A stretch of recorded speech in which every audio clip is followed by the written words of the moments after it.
반갑습니다. 잘 주무셨죠? 오늘도 복된 하루 되기를 간절히 축복합니다. 오늘은 2024년 2월 8일입니다. 맥천 생일기 며칠차 할까요? 오늘은 39일차입니다. 오늘 우리 성경은 249페이지고요. 읽을 말씀은 첫 번째 창세기 41장, 두 번째는 마가복음 11장입니다. 자, 오늘도 주의 말씀 붙잡고 잘 살아가는 귀한 날 되시길 간절히 축복합니다. 오늘도 하나님의 인도하심으로 잘 살아가는 귀한 날 되기를 간절히 축복합니다. 자, 첫 번째 창세기 41장 말씀 볼게요. 자, 요셉이 바로의 꿈을 해석해서 드디어 요셉이 애굽의 총리가 되는 아주 참 이 요셉이 드디어 하나님 은혜 가운데서 참 높임을 받는 그러나 중요한 순간입니다. 아마 모든 사람들이 요셉 아마 이 순간을 가장 기다리고 있지 않았을까? 이 순간을 가장 불우한 눈초리로 보지 않았을까라고 생각을 합니다. 그죠? 바로가 꿈을 꿉니다. 자기가 볼 때는 너무나 꿈이 이상하죠. 그래서 이거 어떻게 되나 했더니 그제서야 술 맡은 관원장이 무려 2년이 지나서야 1년도 아니고 2년이 지나서야 이 요셉에 대한 생각을 합니다. 아, 그때 요셉이 내 꿈을 해석해줬지. 바로 왕이시여, 요셉이 제 꿈을 해석했습니다. 그가 이 꿈을 잘 해석할 겁니다 라고 기억을 해줍니다. 다행이에요. 그죠? 한 4년 만에 기억했으면 요셉이 아마 화나가지고 도망갔을 수도 있었을 겁니다. 그죠? 어쨌든 요셉을 불러옵니다. 요셉이 그 바로의 꿈을 잘 해석합니다. 16절, 하나님께서 바로에게 편안한 대답을 하시리이다. 25절, 하나님이 그가 하실 일을 바로에게 보이심이니이다. 28절, 내가 바로에게 이르기를 하나님이 그가 하실 일을 바로에게 보이신다미 이것이라. 32절, 바로께서 꿈을 2번 겹쳐 꾸신 것은 하나님이 이 일을 정하셨습니다. 하나님이 속히 행하시리니. 결국 요셉은 이 바로의 꿈을 잘 해석해 줍니다. 자, 그 다음이 우리가 가장 기대하는 거겠죠. 그죠? 그 다음 보면 요셉이 온 애굽의 총리가 됩니다. 멋있습니다. 그죠? 갑자기 총리가 돼가지고, 그죠? 41절, 바로가 또 요셉에게 이르되 내가 너를 애굽 온 땅의 총리가 되게 하노라 하고, 42절, 자기 인장 반지를 빼어 요셉의 손에 끼우고 그에게 세마포 옷을 입히고 금사슬을 목에 걸고, 와. 43절, 자기 있는 버금술에 그를 태우며, 요즘은 뭐 벤츠, 리무진 이런 거 태웠다는 거겠죠. 그죠? 마이바흐 좀 돼야 되겠네요. 그죠? 이야. 그 앞에서 소리 지르기를 엎드리라 하더라. 바로 그에게 애굽 전국을 총리로 다스리게 하였더라. 참, 대단한 축복을 받았습니다. 자, 여기서 우리가 관심을 가져야 될 것은 요셉이 받은 그 축복 자체가 아니겠죠. 그죠? 자, 2년이 지났습니다. 과연 요셉은 2년 동안 뭐 했을까요? 모르죠. 성경 안 나오니까 어떻게 알 수 있겠습니까? 그죠? 그러나 오늘 본문 우리에게 중요한 사실 한 가지를 말씀해 주고 있습니다. 자, 그게 뭘까요? 여러분, 혹시 여러분이 지금 당장 우리나라의 총리가 된다고 생각해 볼까요? 아, 그건 너무 큽니다. 그 정도 아니더라도 대기업 삼성이나 LG의 CEO가 된다고 한번 생각해 볼까요? 아, 그것도 너무 커요. 한 중소기업의 사장이 된다고 해볼까요? 여러분, 그러면 그 일을 잘 감당할 수 있을까요? 제가 장담하건대 아마 한 명도 제대로 감당하지 못할 겁니다. 목사님은요? 저도 마찬가지예요. 저도 아주 자신 있게 말할 수 있습니다. 저도 그 일 절대로 감당 못할 겁니다. 그쵸? 자, 그러나 오늘 요셉을 볼까요? 요셉은 하루아침에 총리가 되었습니다. 그죠? 자, 총리가 될 때, 그 바로 직전에 꿈을 해석할 때 뭐라고 얘기하냐면은, 자, 34절, 바로께서는 또 이같이 행하사 나라 안에 감독들을 두어 그 7해 풍년에 애굽 땅의 5분의 1을 거두되, 그들을 장차올 풍년에 모든 곡물을 거두고 그 곡물을 바로의 손에 돌려 양식을 위하여 각 성에 싹 두게 하소서. 자, 이렇게 얘기합니다. 또 총리된 다음에 만약 요셉이 아무것도 모르는 사람이었다면, 총리 자격, 그 지혜와 지식이 부족한 사람이었다면 뭐 했을까요? 할 일이 없죠. 왜요? 모르니까. 그렇죠? 그러나 오늘 요셉은 어떻게 합니까? 46절, 그가 바로 앞을 떠나 애굽 온 땅을 순찰하니. 왜 순찰했을까요? 뒷짐지고 나 총리 왔다, 맛있는 거 없냐, 이러고 다녔을까요? 그렇지 않습니다. 오늘 48절, 49절, 50절 보면 요셉이 애굽 땅에 있는 그 7년 곡물 거두어 각 성에 저장하되 각 성읍 주위의 밭의 곡물을 그 성읍 중에 쌓아두매. 자, 무슨 말하고 있습니까? 요셉이 2년 동안 뭐 했을까요? 성경에 나와 있지 않죠. 그러나 우리가 이걸 보고 추측해 보건데, 요셉이 2년 동안 공부를 열심히 했다는 것을 알 수가 있습니다. 무슨 공부를 했을까요? 아마 요셉이 갇혀있던 감옥은 그런 고위직에 있던 사람들이 많이 들어온 것 같아요. 그죠? 그렇다면 그들과 대화하면서 요셉은 공부를 많이 했을 것입니다. 왜 공부했을까요? 모르죠. 왜 공부했는지.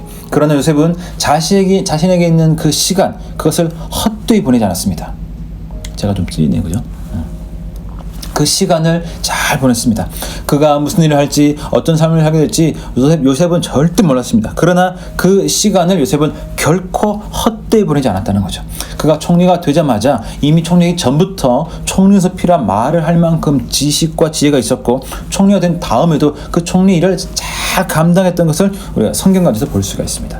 2년 동안 뭐 했을까요? 잘 모르죠. 그러나 그는 분명히 그 시간을 헛되이 보내지 않았다는 것, 그 한 가지는 확실합니다. 오늘 저와 여러분이 첫 번째로 기억해야 될 것이 바로 이것입니다. 나에게 주어진 시간을 헛되이 보내지 말자는 거죠.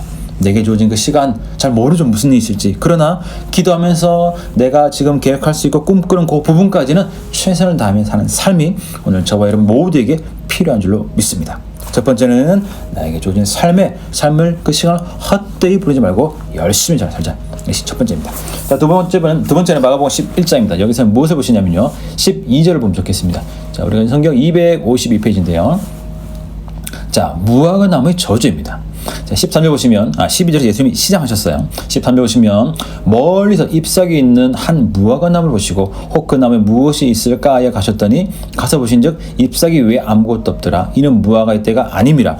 무화과의 때가 아닙니다. 중년 아닙니다. 그런데 열매가 없습니다. 당연하죠. 그럼 예수님 뭐라고 말씀하십니까? 예수께서 나무에게 말씀하여 이르시되 이제부터 영원토록 사람이 내게서 열매를 따먹지 못하리라 하시니 제자들이 이를 듣더라. 예수님 배고프니까 그냥 한 소리 하시겠지. 기분 나쁘니까. 우리도 배고프면 예민해지잖아요, 그죠? 그러니까 예수님 그냥 한마디 하신 거겠지라고 우리가 생각할 수 있겠죠, 그죠? 그러나 20절 보시면 그들이 아침에 지나갈 때 무화과 나무가 뿌리째 마른 것을 보고 저주하신 무화과 나무가 말랐나이다. 자, 예수님이 분명히 무화과 나무를 저주하셨고, 그리고 무화과 나무 말랐습니다. 그렇죠. 자, 그러나 여기서 참 이게 어려운 것은 무화과의 때가 아니래요. 그럼 무화과 나무 잘못입니까? 예수님 잘못입니까? 예수님 잘못이죠. 왜냐하면 무화과 나무의 때가 아닌데 열매를 찾았는데 열매가 당연히 없으니까 나무는 최선을 다했잖아요, 그죠? 그런데 예수님은 저주를 내리셨고 말라 죽었습니다. 자, 무화과 나무는 여러 번 열매가 맺힙니다. 여기서 무화과 나무 때가 아니라는 것은 참 맛있는 열매가 맺힌 그 때가 있는데 그 때가 아니라는 거죠. 그럼 그 전에 무화과 나무 열매가 맺히냐? 맺히죠. 그건 잘 먹지 않습니다. 가난하고 힘든 사람들만, 또 여행자들, 이런 사람들만 먹는 열매가 있습니다. 이건 상품성이 없고 그냥 먹을 수는 있는 그런 열매입니다.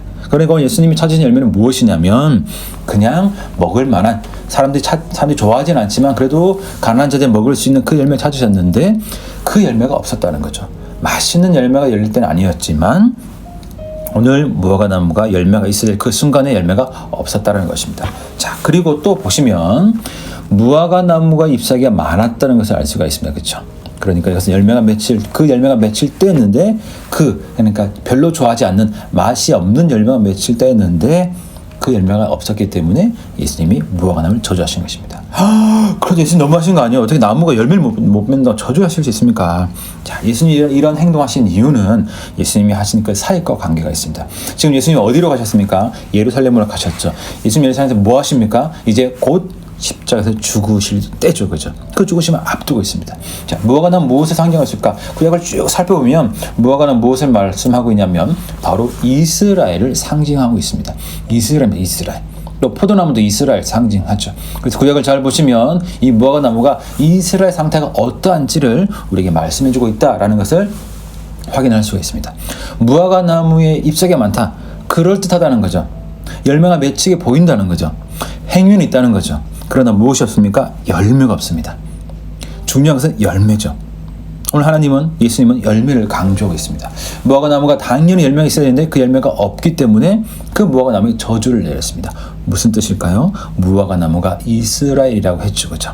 그렇다는 것은 하나님이 이스라엘에게, 예수님 이스라엘에게 많은 기회를 주셨지만 그가 결국 그 이스라엘 민족이, 유대가 결국 유대인들이 그 일을, 그 사명을 제대로 감당하지 못했음을 알 수가 있습니다.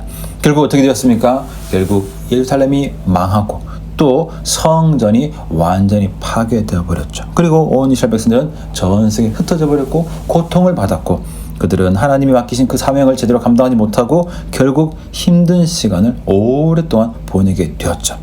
오늘 그러면서 그 뒤 나오는 구절, 자 어디를 보시면 좋을까요? 자 23절 보시면 내가 진실로 너에게 이르노니 누구든지 이 산들어 들려 바다에 던져지라 하며 그 말하는 것이 이루어질 줄 믿고 마음에 의심하지 않으면 그대로 되리라. 이거 기억나시죠? 새벽 예배 때 어젠가 엊그젠가 말씀드렸죠, 그죠? 이것은 무엇을 말하고 있냐면 내가 기도하면 진짜 산이 옮겨진다는 것이 아니라 산은 시온 성전에 있는 곳을 말하는 거죠. 이제는 하나님이 이스라엘 백성에게 맡기셨던 그 일을 이제 거두시고 그들이 망하게 되고 그것은 이방인을 통하여 그 놀라운 복음이 전파되는 그 일이 있게 될 것을 예수님이 말씀하신 것입니다. 결국 이 무화과 나온 저주 연결 생겨 보자면 결국 그 일을 제대로 감당하지 못해서 그들은 망하게 되었고 그들이 받은 그 귀한 사명, 그 축복을 제대로 활용하지 못하게 되었다라고 오늘 본문이 우리에게 말씀을 하고 있습니다.